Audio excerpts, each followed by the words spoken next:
नमस्कार। आप सब लोगों का स्वागत है। अयोध्या के राम मंदिर में प्राण प्रतिष्ठा के तुरंत बाद प्रधानमंत्री नरेंद्र मोदी ने प्रधानमंत्री सूर्योदय योजना की घोषणा कर दी है और इसके तहत 1 करोड़ छतों पर सोलर पैनल लगाए जाएंगे। तो इससे तो खर्चा कहां से निकलेगा? बजट में प्रावधान था क्या? अरे बाबा, 10 जनवरी 2024 को जो डायरेक्ट टैक्सेस के बारे में रिपोर्ट आई थी, उसके अनुसार सरकार के पास करीब 15 लाख करोड़ रुपया जमा हो चुका है, वो भी रिफंड वगैरह चुकाने के बाद। और ये इतने ही समयावधि में जो पिछले साल हुआ था कलेक्शन, उससे करीब 9% से भी ज्यादा है। यानी कि सरकार के पास काफी पैसा है।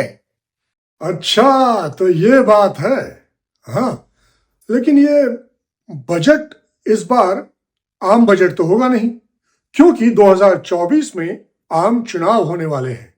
इसीलिए सरकार पेश करेगी अंतरिम बजट। अब अंतरिम बजट को लेकर के तुम्हारे पास क्या खबरें हैं खबरी? जी बाबा, अंतरिम बजट में लोगों का ऐसा मानना है, कुछ विशेषज्ञों का भी कहना है कि आयुष्मान भारत योजना यानी प्रधानमंत्री जन आरोग्य योजना जो है, उसका प्रीमियम 5 लाख से 10 लाख हो सकता है। मतलब ये कि योजना में जो अब तक कवर मिलता था वो 5 लाख का मिलता था और आगे लोगों को मिल सकता है 10 लाख रुपए तक का कवर।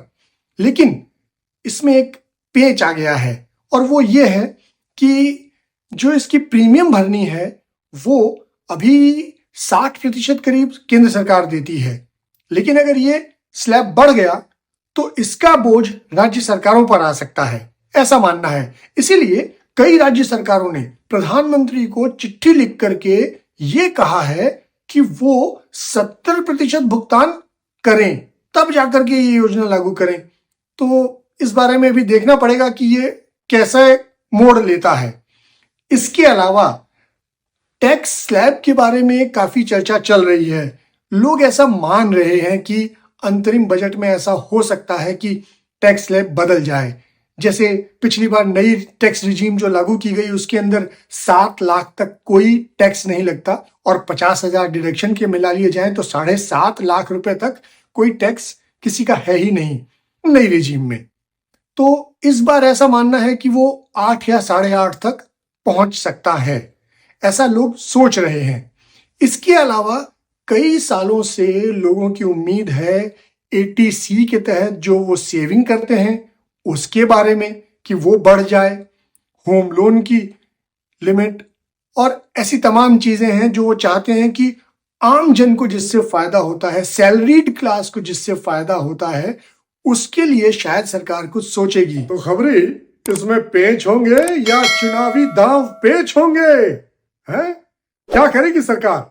बाबा, आपको बता दूं, ये सब खबरें आ रही हैं सूत्रों के हवाले से, लेकिन मेरा मानना है कि अंतरिम बजट में ये सब घोषणाएं हो पाएंगी क्योंकि ये सीधे सीधे आम आदमी से जुड़ी होंगी और उसका असर चुनाव पर पड़ सकता है। तो ऐसी योजनाएं क्या सरकार 1 फरवरी को लाएगी या नई सरकार के गठन के बाद नई सरकार जुलाई में ऐसा सोचेगी?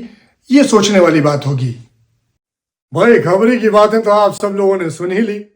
अब आप लोगों की बजट से क्या उम्मीदें हैं, क्या होना चाहिए, सरकार को क्या करना चाहिए, इस बारे में जरा अपने सुझाव कमेंट बॉक्स में लिख दीजिए। धन्यवाद।